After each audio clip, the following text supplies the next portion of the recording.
Mahigit 3.7 milyon pesos halaga ng illegal na droga nasabat sa checkpoint ng Davao City PNP at Task Force Davao sa isang 31 anyos na lalaki sa Toril, Davao City. Magbabalita dyan si Patrolwoman June Mary Joy Rupin. 1 anyos na estudyante ang naresto sa isang checkpoint sa Sirawan, Toril, Davao City matapos mahulihan ng tinatayang 552.5 gramo na hininalang shabu na may street value na humigit kumulang 3,757,000 pesos. Kinilala ng mga otoridad ang suspect sa alias na Jade at residente ng Magsaysay, Carmen, Davao del Norte.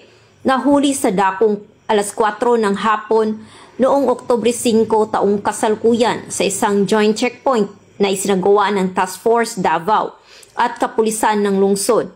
Ayon sa ulat, habang isinagawa ang regular na inspection sa mga pasahero ng isang pampasaherong bus, napansin ng isang duty personnel ng TF Davao na nakatalaga sa X-ray scanner ang isang plastic sachet na may lamang puting kristal na substansya na nahulog sa sahig.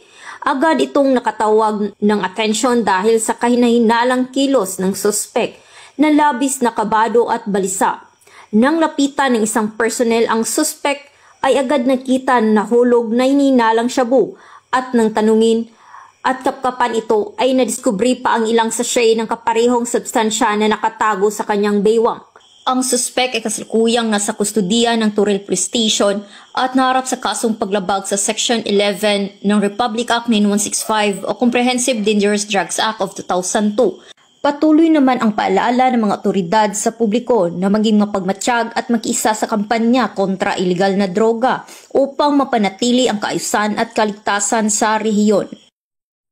Mula dito sa Police Regional Office 11, ako ang inyong PNN correspondent, Patrolwoman June Mary Joy Rupin, alagad ng batas, taga-taguyod ng Balitang Pulis.